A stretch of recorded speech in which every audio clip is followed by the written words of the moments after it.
কোথায় পাঁচদোনা পর্যন্ত ফ্লাইওভার চলে গেছে, ঠিক না? গাড়ি উঠবে এখান দিয়ে ওইখানে যে নেমা যাবে, কোনো জ্যাম না জট, ঠিক না? হ্যাঁ, কিন্তু একদিন ছিল শাখো ছিল আমাদের দেশে। শাখো চিনেন? বাঁশের শাখো ছিল।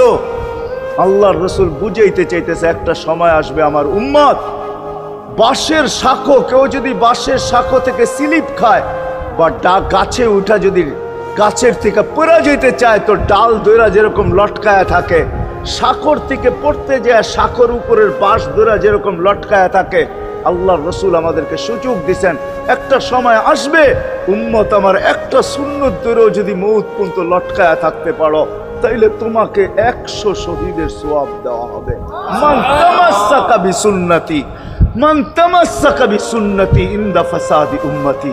এই জন্য আসেন, আজকে বড় অবহেলিত, বড় দীক্ষিত, বড় লাঞ্ছিত, বড় ঘৃণিত আমাদের রসুলের আদর্শ আমাদের জীবনে বড় ঘৃণিত, বড় দীক্ষিত, বড় লাঞ্ছিত, বড় অবহেলিত।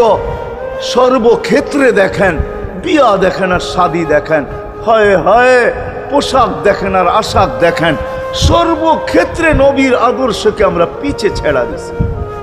আর যার কারণে আজকে মুসলমান দুনিয়াতে লাঞ্ছিত,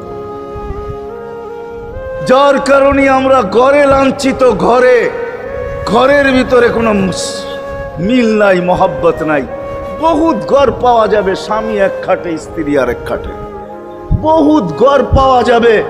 হায় হায় ওই সমাজ লানতি সমাজ, যেই জমাতের সন্তানরা মা বাবাকে চোখ বড় করে দেখে, চোখ বড় করে সামনে, ওটা লানতি সমাজ। অথচ আল্লাহ রসুল শিখাইছে মা বাবার সাথে আদর্শ কি ব্যবহার করবে, মার সাথে, বাবার সাথে, বড় ভাইয়ের সাথে, কার সাথে কি ব্যবহার করবে শিখাইছে। ওই সমাজটাই সুখের ছিল। আসেন ফিরা যাই, আল্লাহ রসুলের আদর্শ শিখি। শিখবেন তো পাক্কা ওয়াদা? বিলকুল।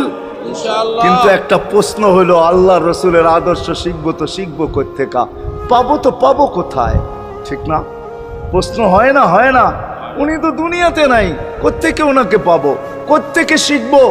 আজকে আপনার আমার চতুর্দিকে ওই লোকগুলা বসা আছে যারা আল্লাহর পক্ষ থেকে নির্বাচিত। আওরাসনাল কিতাব আল্লাযীনা ইসতাফাইনা মিন ইবাদিনা। আমি কোরআন দিতেছি, হক্কানি আলেম আর আল্লাহ ওয়ালারা আল্লাহর